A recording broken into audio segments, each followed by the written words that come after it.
अपना ही साया देख के तुम जाने जहां शर्मा गए। अभी तो ये पहली मंजिल है, तुम तो अभी से घबरा गए। मेरा क्या होगा सोचो तो जरा, अब यूं ही नहाएं भरा कीजिए। जय हिंद सभी साथियों को प्यार भरा नमस्कार। मैं आपका होस्ट आपको दिल से इस YouTube channel GK by Ajay sir पे स्वागत करता हूं। तो हम पढ़ रहे थे नगर पालिका अधिनियम 2009 जो बिल्कुल सिंपल था। मैं एक बात बता दूं, देखो आप घबराइएगा नहीं, गुरुजी आप क्लास कंटिन्यू दे रहे। देखो क्लासें बहुत ज़्यादा होती है दिन में, इसी कारण क्लास पूरी नहीं दे पाते। तो मेरे प्रिय विद्यार्थियों, आप ऐसे कमेंट ना करो, फिर मैं मजबूर हो जाता हूँ। कोई बात नहीं है, मैं आपको एग्जाम से पहले कोर्स अच्छी तरह से करवा दूंगा, रिवीजन भी करवा दूंगा। कतई आपको चिंता करने की जरूरत नहीं है। आइए शुरू करते हैं। हम जो पढ़ रहे थे नगर पालिका का गठन व नगर पालिका का शासन, अध्याय नंबर 2। गुरुजी इसमें कितनी धाराएं हैं? इसमें धारा 3 से लेकर 50 तक पढ़ना है। अभी हमने 5 धाराओं तक आपको अच्छी तरह से जानकारी दे दी और बेहतर तरह से पढ़ा दिया है। अब आगे की जो धारा है वो है धारा 6। मैं मानता हूँ इतना कट रहा, अब धारा को पढ़ना क्या है, मेन 6 दिख रहा है ना, याद देखो कैसे करना है। धारा 6 देखो, 6 से याद रखना, 6 बोलूंगा, 6 आओगे ना, 6 से याद रखना संरचना। मोस्ट इंपॉर्टेंट बात है कि संरचना याद 6 मारा नहीं, 6 संरचना। तो धारा 6 के अंदर क्या है? नगर पालिका की संरचना। गुरुजी नगर पालिका की संरचना का मतलब क्या है? तो इस बात को आप ध्यान से सुनो। जैसे मेरे भाई ये कोई नगर पालिका है, अब नगर पालिका जो बनती है वो कैसे बनती है, इस चीज को समझना। गुरुजी नगर पालिका जो बनती है वो वार्ड से मिलकर बनती है। किन से मिलकर बनती है? वार्डों से। अब इसके अंदर ये बताया गया है कि नगर पालिका के अंदर जो वार्ड है उनमें सदस्य कहां से आएंगे और किस प्रकार से वो सदस्य होंगे, ये बात बताई गई है। तो सुनना ध्यान से। पहले तो मैं आपको ये बता दूं कि नगर पालिका कहां पर नहीं होगी। बताया जाता है कि जहां पर 13 वार्ड नहीं है वहां पर नगर पालिका भी नहीं है। यानी एक नगर पालिका होने के लिए वहां पर न्यूनतम संख्या कितनी होनी चाहिए? वार्डों की 13। तो ये बात याद हो जाएगी। यानी न्यूनतम संख्या वार्डों की नगर पालिका में कितनी होनी चाहिए? 13। बिल्कुल। अब एक बात ये ध्यान रखना आप कि वार्डों के अंदर 3 प्रकार से सदस्य देखने को मिलते हैं। एक वो सदस्य है जिनका प्रत्यक्ष रूप से क्या होता है? निर्वाचन। एक वो सदस्य है जिनका क्या होता है? प्रत्यक्ष रूप से निर्वाचन। 2 नंबर के वो सदस्य है जो अप्रत्यक्ष रूप से चुने जाते हैं, जिसे आप बोलते हो मनोनीत या नाम निर्दिष्ट सदस्य, ऐसे बोलते हैं ना, वो सदस्य। 3 नंबर जो सदस्य होंगे मेरे भाई वो पदेन सदस्य होंगे। और गुरुजी पदेन सदस्य क्या होता है अभी सब कुछ बताऊंगा, सुनना ध्यान से। और मैं एक बात और बता दूं, भटकना छोड़ दो, थोड़ा याद देखा थोड़ा उधर देखा। कोई भी एक यूट्यूब पे क्लास सुन लो, नगर पालिका से कोई भी पढ़ रहा हो, फिर पूरा उससे करो। मैं ऐसे नहीं कहता मेरे से करो, जो आपको बेस्ट लगे। अब इधर उधर भटकोगे ना, 2 माइंड हो जाएंगे और 2 घोड़े में सवार होगे तो पक्का गिरोगे। बिल्कुल आगे देखो। अब प्रत्यक्ष निर्वाचन का मतलब है जिसका क्या हो भाई? चुनाव हो। चुनाव का मतलब क्या है? प्रत्यक्ष निर्वाचन आप पढ़ाओ नहीं। तुम राष्ट्रपति के चुनाव में भाग लेते हो क्या? नहीं गुरुजी। लेकिन वार्ड से पार्षद जो चुन कर जाते हैं उसमें भाग लेते हो? नहीं लेते? बिल्कुल लेते हैं। यानी जिसमें तुम खुद प्रत्यक्ष रूप से सामने आ जाओ वो प्रत्यक्ष चुनाव होते हैं। अप्रत्यक्ष चुनाव का मतलब है, ऐसे याद रखो आप, अप्रत्यक्ष चुनाव ना कहो इसको, ऐसे कहो मनोनीत। वार्डों के अंदर कुल कितने सदस्य मनोनीत किए जाते हैं? तो याद रखना अधिकतम 4 सदस्य मनोनीत किए जा सकते हैं किसी वार्ड के अंदर। अधिकतम बोल रहा हूं मैं। तो गुरुजी फिर न्यूनतम 3 सदस्य है, 3 से कम नहीं होने चाहिए। अधिकतम 4 सदस्य है। क्या गुरुजी हो क्या आंकड़ा है? यही आंकड़ा है। तो अधिकतम संख्या कितनी है भाई वार्ड में मनोनीत करने की? 4। तो अधिकतम 4 जने मनोनीत किए जा सकते हैं। अच्छा गुरुजी ये जो मनोनीत होंगे ये किस क्षेत्र में होंगे? ये जो मनोनीत सदस्य होते हैं ये विशेष ज्ञान वाले होंगे। गुरुजी विशेष ज्ञान का मतलब क्या होता है? अब विशेष ज्ञान का मतलब मेरे भाई मेरे दोस्त, कोई किताबों के अंदर, कोई तकनीकी चीजों के अंदर कोई जैसे वैज्ञानिक वाले काम करते हैं उस चीज़ों के अंदर, जो ऐसे सदस्य होते हैं ना अलग क्षेत्र के अंदर, तकनीकी विकास में जिसका दिमाग चलता है, किताबें अच्छी पढ़ सकता है, जिसमें अच्छा नॉलेज है, उन लोगों को यहाँ पर मनोनीत किया जाएगा। वो सदस्य संख्या कितनी है? 4। पदेन सदस्य, अब एक बात ये याद रखना कि बार्डो के अंदर पदेन सदस्य भी होते हैं। जैसे पदेन सदस्य गुरुजी कौन से? राजस्थान की, देखो राजस्थान में विधान परिषद तो है नहीं, तो क्या गुरुजी विधानसभा, और इस विधानसभा के अंदर जो एमएलए होते हैं वो भी सदस्य हो सकते हैं। इसके अलावा एमपी भी, यानी विधायक व सांसद भी यहाँ के सदस्य हो सकते हैं।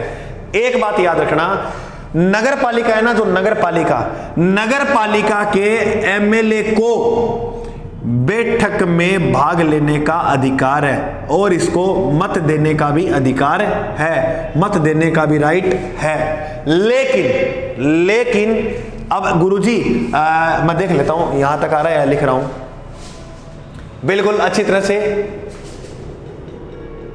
आ रहा है, कोई बात नहीं।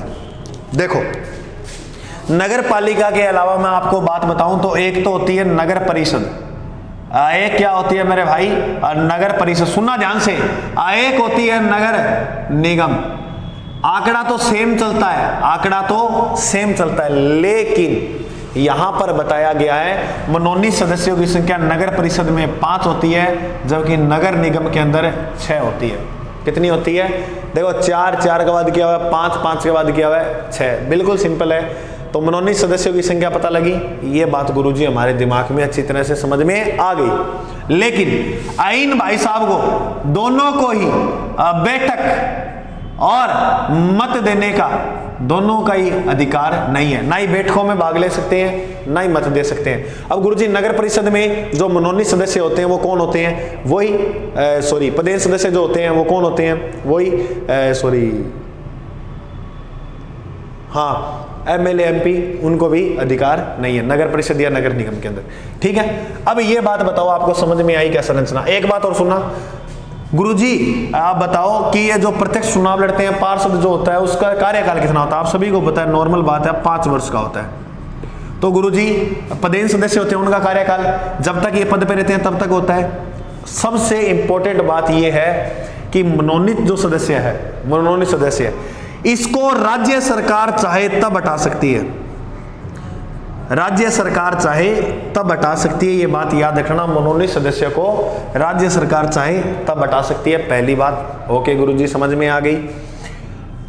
दूसरी बात, ये राज्य सरकार के ऊपर काम करते हैं भाई, राज्य सरकार कहेगी तो इसको कभी भी हटा सकती है, और कुछ मतलब किसी टाइम भी राज्य सरकार हटा सकती है, यानी इनका कहने का अर्थ ये है कार्यकाल नहीं होता। तो इनमें से किस सदस्य का कार्यकाल फिक्स नहीं है या होता ही नहीं है? तो मनोनीत जो सदस्य हैं उनका कार्यकाल नहीं होता।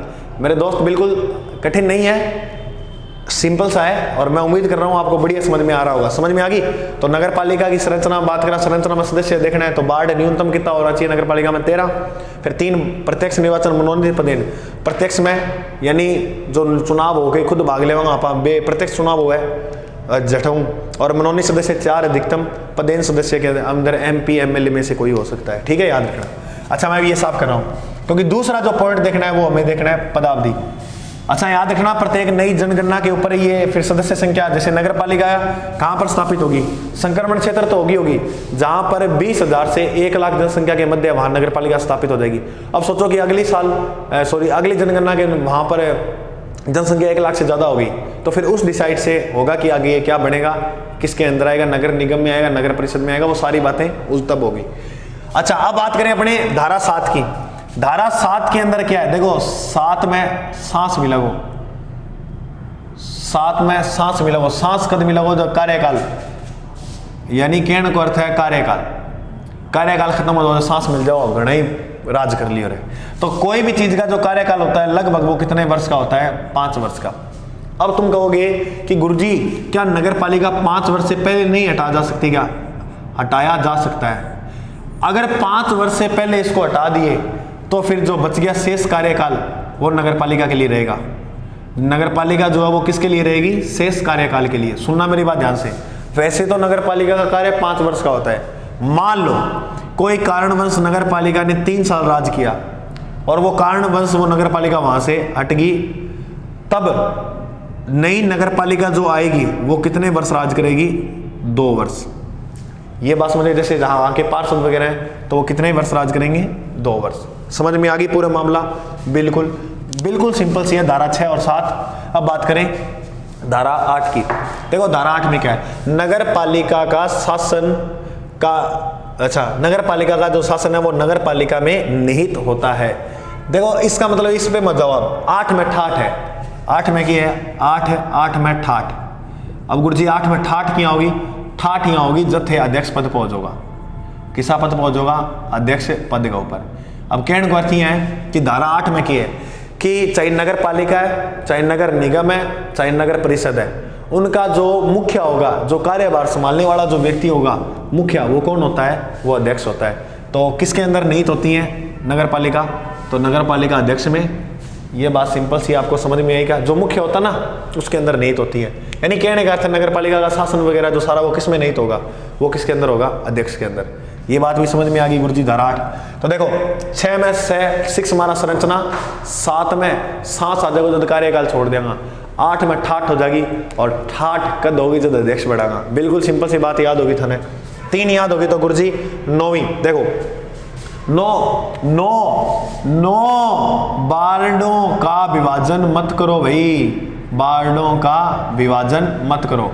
तो वार्डों का विभाजन 9 से याद रखना 9। धारा 9 में क्या? वार्डों का विभाजन। और वार्डों का जो विभाजन है वो किसके आधार पर किया जाएगा? बस एक ही बात याद रखनी है कि वार्डों का जो विभाजन है वो जनसंख्या के आधार पर किया जाएगा। बिल्कुल सिंपल बात, और मैं पूरी उम्मीद करूंगा आपको अच्छी तरह से समझ में आई हुई। दोस्तों मैं आपको कह रहा हूं कि ध्यान से समझना मेरी बात। वार्डों का विभाजन जनसंख्या के आधार पर किया जाएगा, ना कि किसी एरे गेरे, नहीं, जनसंख्या के आधार पर 9 वार्डों का विभाजन 9 करना है।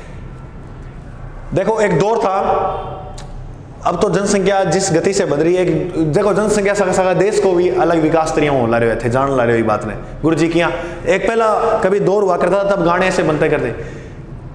एक दौर था जब गाने कैसे बनते थे कि बहारो फूल बरसाओ मेरा महबूब आया है, और आजकल पानी दी की गल कर दी, कोक पिला देंगे, कोक पिला देगा, उसके बाद वो कहता है कुड़ी केंदी पहला जेक वार ले दो, फिर घुमा ले दो, और फिर लहंगा ले दे सोनिया, और अब लास्ट में पेरा दिया झांझर बना ले, कि और ना करे झांझर तो बना ही ले। तो देखो पहले जेगवार द्वारा क्या द्वारा, फिर लास्ट में झांझर बना रहा है। तो ये चीजें हैं, गाने बदल रहे हैं। पहले फिल्में देखो, हम आपके हैं कौन, हम साथ साथ हैं, फूल और कांटे, फूल बने अंगारे, कितनी सुंदर सुंदर फिल्में बना करती थी। लोहा, शोले, ये फिल्में देखो, इनके अर्थ हिंदी में बहुत अच्छी अच्छी फिल्में हैं। और आजकल मर्डर 2, मर्डर 3, मर्डर 4, बस इसी फिल्म चले। ड्रीम गर्ल फिल्मों को मतलब हीरोपंथी के ठा किसी फिल्म आ रही है को नहीं, KGF अब के सिस्टम है को मतलब फिल्म बनी है। RRR फिल्मों का मतलब बात चीज़ है। पहला एक फिल्म बनती भी के अंदर जुनून और जान दोनों होती फिल्मों में, और देख के मोटिवेशन भी होता। और आजकल मोटिवेशन खत्म और कर दिया, आइड हो अंदर वो। चलो देखो कोई बात नहीं है, तो चलती रहे बात। हम धारा 10 में वार्डों की अवधारणा या वार्डों का निर्धारण। देखो धारा 10 की अगर आप बात करें ना, धारा 10 बिल्कुल सिंपल है, क्योंकि एक अंदर राज्य सरकार द्वारा की कर जाओगी वार्डों की, यानी मैं लिखे देता हूं यहाँ धारा 10 में बस है, 10 बस में याद रखियो वार्डों की संख्या का निर्धारण, या याद रखियो बस में बैठ के वार्डों की संख्या का निर्धारण। अच्छा, वार्डों की संख्या का जो निर्धारण है वो कौन करती है, ये बात याद रखो, राज्य सरकार। दोस्तों मैं आपको 1 मिनट का टाइम दे रहा हूं, 3 धारा 6, 7, 8 याद करो फटाफट। नगर पालिका की संरचना, कार्यकाल यानी पदावधि, फिर 8वां नगर पालिका का शासन, बिल्कुल याद हो जाएगा। ठीक है, अब देखो अपने कहां थे, धारा 10 के अंदर 10 बस वार्डों की संख्या का निर्धारण कौन करता है, राज्य सरकार। जैसे मैं आपको एक बात बताऊं, ये अपना प्यारा सा राजस्थान है। अब तुम्हें एक बात बताऊं गुरुजी, वार्ड नंबर 1, 2, 3 ऐसे बनाते हैं, ये कैसे बनाते हैं? देखो ये दिशा है हमारी उत्तर, आप बोलो ये दिशा, हाँ बिल्कुल सही, दक्षिण, ये पश्चिम और ये पूरब। देखो वार्डों की जो दिशा आती है वो ऐसे आती है, यानी उत्तर पश्चिम से ये वार्डों की दिशा, यानी वार्ड नंबर 1 ये, फिर नीचे चलेंगे 2, फिर नीचे चलेंगे 3, फिर 4, यानी ये दिशा रहती है। तो याद रखना, तुम कभी भी पूछे कि बाढ़ बनाने की जो दिशा रहती है वो कौन सी रहती है, तो उत्तर पश्चिम। उत्तर पश्चिम दिशा से क्या बनते हैं, बाढ़। अच्छा, राज्य सरकार द्वारा, वो तो मैंने आपको पहले बता दिया, इसकी सीमा में भी परिवर्तन किया जा सकता है, बाढ़ों की किया जा सकता है, नहीं किया जा सकता, बिल्कुल। यानी इसकी सीमा को बढ़ाया भी जा सकता है, इसकी सीमा को घटाया भी जा सकता है। घटाया किया जाओगी, देखो घटिया जाओगी, जब मान लो किसी में बाढ़ 31वां वार्ड बनाएंगे, अब बनेगा तो यहीं से, इसी क्षेत्र से, तो यहाँ से कुछ हिस्सा ले लेंगे तो ये 31वां वार्ड बना देंगे। समझ में आ गया? ओके गुरुजी। अच्छा, अपनों ने कितनी धाराएं पढ़ ली? कुल 10 धाराएं। देखो बिल्कुल मैं उम्मीद कर रहा हूँ, मेरे को आप है ना पता नहीं लगता ऐसे, अब थे तो मेरे सामने आओगे नहीं, लेकिन मैं सामने मान के पढ़ाऊँ, इसीलिए तुम थोड़ा सा कमेंट करके बता दिया करो क्लास से कैसे लग रही है आपको, और मैं फिर, क्योंकि मोटिवेशन मिलेगा, फिर मैं कंटिन्यू लेके आऊँगा क्लास, क्योंकि आपका मोटिवेशन ही है यहाँ तक लाया है, तो इसीलिए मैं कह रहा हूँ आप मेरे को बताओ, और प्लीज़ एक साथी को जरूर शेयर करना, ठीक है? हाँ, तो इससे और ज़्यादा मनोबल मिलेगा, जितने ज़्यादा व्यू बढ़ेंगे इतनी मेरी खुशी भी ज़्यादा बढ़ेगी। तो याद रखना। धारा 11, नगर पालिका के लिए निर्वाचन। देखो, नगर पालिका के लिए निर्वाचन का मतलब ये होता है कि नगर पालिका के लिए चुनाव। कहने का मतलब ये कि नगर पालिका का जो चुनाव करवाएगा वो किसके द्वारा करवाया जाएगा। तो देखो, नगर पालिका का जो निर्वाचन है, निर्वाचन कह दो या चुनाव है, देखो नगर पालिका कहाँ बनती है? राज्य में, राजस्थान, तो राज्य के अंदर ही इसका चुनाव होगा। तो कौन करवाएगा? राज्य निर्वाचन आयोग या राज्य चुनाव आयोग। अच्छा गुरुजी, है कि ये प्रश्न बहुत आता है, फलाना फलाना देके पूछ लेते हैं, बताओ इनका चुनाव किसके अंडर में होता है? आप एक बात याद रखना कि राज्य चुनाव आयोग किस किस के चुनाव कराता है? नगर के करवाता है और गांव के कराता है। बस बात आठी खत्म है। गुरुजी नगर में बोला तो बोले तो भाई नगर पालिका, ठीक है, नगर निगम, सॉरी नगर परिषद, कोई बात नहीं, वो तो कहीं भी ले ले, और नगर निगम, इसके चुनाव भी किसकी देखरेख में होते हैं? राज्य चुनाव आयोग की देखरेख में। गुरुजी अगर आप बात करें ग्रामीण, तो ग्रामीण के अंदर जी हाँ देखो, गांव में होगा ग्राम पंचायत, इसके चुनाव ये कराता है। पंचायत समिति, इसके चुनाव ये करवाता है। और इसके अलावा मेरे दोस्त याद रखना, जिला प्रशासन का चुनाव भी कौन कराता है? जिला भी किसके अंडर में आता है? राज्यों के अंडर में आता है, तो राज्य करवाएगा। तो राज्य चुनाव आयोग जो है वो इनके जो है देखरेख में, ये जो है इनकी राज्य चुनाव के देखरेख में चुनाव करवाते हैं। अच्छा गुरुजी, राज्य चुनाव आयोग जो है इसका मतलब अपने बात करें, चुनाव करवाएगा, इसका कार्यकाल कितना रहेगा चुनावों का? तो ये भी बताया गया हूँ, पदावधि वो 7 में बताई थी ना, कार्यकाल कितने वर्ष रहेगा? 5 वर्ष। कोई भंग हो जाती है, अच्छा वो बात बतानी भूल गया, एक बात और याद रखना, अगर कोई नगर पालिका का विघटन हो जाता है 3 साल बाद, तो 3 साल बाद अगर विघटन हुआ तो 6 माह के अंदर अंदर चुनाव कराने आवश्यक हैं। कितने माह में? 6 माह। ये बातें आप याद रखना, प्रश्न आ सकता है कि राज्य चुनाव आयोग इनके चुनाव कराता है, ये याद हो जाएगा। निम्न में से किनके चुनाव? और ऑप्शन में मान लो एक दे दिया आपको राज्यपाल, तो राज्यपाल के चुनाव ये नहीं करवाता, इनके करवाता है, ठीक है। अब याद ये रखना कि 6 माह आवश्यक है चुनाव कराना, 6 महीने के अंदर अंदर, ठीक है। प्रश्न कैसे आएगा कि नगर पालिका भंग होने के बाद कितने महीने के अंदर चुनाव हो जाना चाहिए? तो ये याद रखना 6 महीने के अंदर अंदर, ठीक है। बिल्कुल गुरुजी। हाँ, कभी कभी मेरे दिल में ख्याल आता है कि जैसे तुझको बनाया गया है मेरे लिए। बात करा धारा 12 की, राज्य निर्वाचन आयोग के कृत्यों का प्रतियोजन। देखो इस कृत्यों का मतलब होता है कार्य, आप ऐसे लिख लेना, राज्य निर्वाचन आयोग के कार्यों को सौंपना। प्रतियोजन का मतलब होता है सौंपना। अब ये राज्य देखो जैसे कलेक्टर है भाई, अब ऐसे थोड़ी कलेक्टर सारे काम खुद करेगा, कलेक्टर अपने कार्य को सौंप देता है। ऐसे ही राज्य निर्वाचन आयोग भी क्या है, जैसे राज्य निर्वाचन आयोग 11 में पढ़ा अपनों ने, देखो एक एक है ना, एक एक, इसमें क्या है चुनाव कराएगा दोनों के, नगर गांव के और शहरों के, नगर के और ग्रामीण के, एक एक चुनाव कराएगा। कौन कराएगा? राज्य। चुनाव कराने के बाद धारा 12 में क्या है? देखो 12 अपने 2 और 1 ऐसे 21 बनता है, लेकिन ये इधर लेना, या ऐसे याद रखो, ऐसे याद नहीं रखते तो सीधे रखना 12 के अंदर कार्यों को सौंपना। भार जो है ना 12 में भार की ओर न सौंप देना, 12 में भार किसी और को सौंप देना। अब किसको सौंपना है? देखो निर्वाचन आयोग होता था, उसका उप निर्वाचन आयोग भी होता है। या तो ये कार्य को इसको सौंप सकता है, या कार्य सौंप सकता है किसको, सचिव को। गुरुजी सचिव कौन, राज्य निर्वाचन आयोग का जो सचिव होता है ना, ये उसको भी कार्य सौंप सकता है, कोई किंतु परंतु वाली बात नहीं है। मेरे भाई समझ में आ गया क्या? अपनों ने आज जो की क्लास में है, देखो ज्यादा को नहीं पढ़ना, एक दिन में था 20-20 करा तो याद हो ना, अब फायदे को नहीं। आज जितनी कराइए इतना कंटेस्ट कर लियो बस, इतो चाहूँ मैं था। तो इन्हें बढ़िया तरह याद करो, बढ़िया मेहनत करो, जरूर थारी सफलता रंग लावेगी। देखो कोई भी व्यक्ति है, कोई भी तुम उसका इतिहास उठा लो, थोड़ा सा धैर्य रखो। उन्होंने धैर्य रखा है, आज वो इस मुकाम पर पहुंचे हैं। हम भी बहुत अधिक मात्रा में धैर्य रखेंगे। देखो अपने अंदर धैर्य नहीं है, इसीलिए देखो छोटी छोटी भर्तियां आ जाती है ना, बीच में ये लालच डाल देती हैं। फिर इसको छोड़कर अब मैं आपको एक बात बताऊं कि ईओ की जो भर्ती है, उस ईओ की भर्ती के अंदर लगभग आप मान के चलो कि 4,60,000 फार्म भरे गए हैं। कितने फॉर्म भरे गए हैं? 4,60,000 फार्म बनेंगे। और मैं आपको ये जानकारी दे दूं कि तैयारी करने वाले जो मुश्किल से आपको मिलेंगे भाई बंधु, वो मिलेंगे 7,000 के आसपास, 7,000 के तो 10,000 इसके आसपास। बस ये रियल मानकर, अच्छा कंपटीशन तो लेवल का बनेगा, क्योंकि पद कितने हैं? 73 पद पे इतने लोग होंगे, यानी मुश्किल से आप मान के चलो, अगर इस ये आंकड़ा लेना तो लगभग 6,000 बंदे आएंगे एक सीट के ऊपर। लेकिन इतना नहीं है, कुछ ऐसे भी थे जो वैसे ही चेक करा वहाँ फार्म भरा के, तो भी है चेक करना रहा, पास को नहीं होगा। जो दिल से मेहनत करेगा, अभी भी महीने बहुत हैं, 7-8 महीने पड़े हैं, तो सब कुछ हो सकता है। तुम मेहनत करते रहना, सफलता शोर जरूर मचा देगी। जय हिंद, मिलते हैं अगले भाग में।